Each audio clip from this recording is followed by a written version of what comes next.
आज के press conference का वो था बड़गाम बाई इलेक्शन। एक और they have history of broken promises. Omar साहब को जब गांधरबल और बड़गाम से लड़े तो उनको पूछा गया था बड़गाम में कि अगर आपने दोनों जगहों से जीता तो आप कौन सी जगह छोड़े। हमें शक है कि आप कहीं गांधरबल वापस न चले जाए। ये बड़गाम के लोगों ने उनसे सवाल किया था, क्योंकि Budgam has been always ignored. आप देख लीजिए, वो कुछ ही किलोमीटर श्रीनगर कैपिटल से दूर है, लेकिन आज भी वो आपको 30-50 साल बैकवर्ड लगेगा इन टर्म्स ऑफ डेवलपमेंट और अदर थिंग्स। तो उमर साहब ने ये कहा था कि जो मुझे सबसे ज्यादा वोट देगा, ये देख लीजिए, जो मुझे सबसे ज्यादा वोट देगा मैं उस सीट को रिटेन कर लूंगा। ये उमर साहब का प्रॉमिस था और इनकी हिस्ट्री रही है झूठ बोलने की, धोखा देने की। बड़गाम को नेशनल कॉन्फ्रेंस से फिर से धोखा मिला।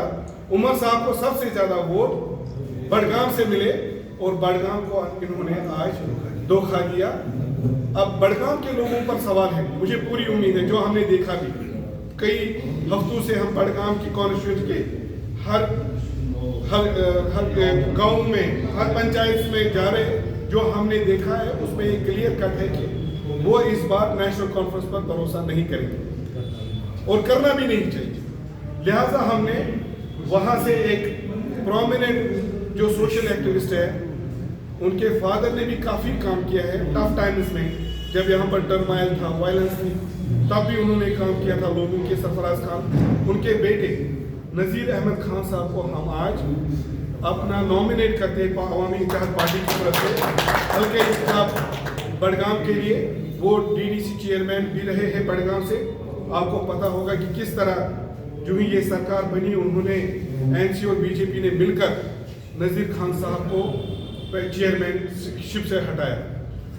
नज़ीर अहमद खान साहब के बारे में आप ये कंफर्म भी कर सकते हैं, आपको पता भी होगा कि वो काफ़ी ईमानदार आदमी है, काफ़ी ज़्यादा ईमानदार आदमी है। और ये चीज़ मुझे आपको उसके बारे में ज़रूरत नहीं है बोलने की। साथ में एक चीज़ और मैं भूल गया था मेन एजेंडा में, डायलॉग प्रोसेस। डायलॉग में लद्दाख के साथ नई दिल्ली बात कर रही है, बीजेपी सरकार बात कर रही है। इवन तालिबान के क्या बोलते हैं फॉरेन मिनिस्टर भी, वजीर खारजा आए, उनके साथ भी बात हुई, लेकिन हमारे साथ बात क्यों नहीं हो रही, कहां पर कमी है? इस सवाल का जवाब भी, इस पर भी इंट्रोस्पेक्ट उमर साहब को करना चाहिए। क्या हमारे जो हमने चुने हुए लीडर्स भेजे हैं, क्या उनकी वीक परफॉर्मेंस है? क्या अगर दिल्ली में भी, दिल्ली लद्दाख बात कर सकते हैं, दिल्ली तालिबान भी बात कर सकते हैं, लेकिन दिल्ली और कश्मीर बात नहीं हो रही है?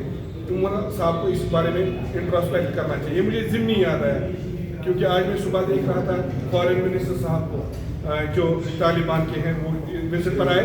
हम उसको खैर मकदम करते, वो जो गवर्नमेंट ऑफ इंडिया की तरफ से उनके साथ डायलॉग हुआ है, वो वेलकम है, लेकिन साथ ही में हम उमर साहब को इस बारे में भी इंट्रोस्पेक्ट करने का मुतालबा करते हैं, कम से कम वो इस चीज़ को मुतालबा करें।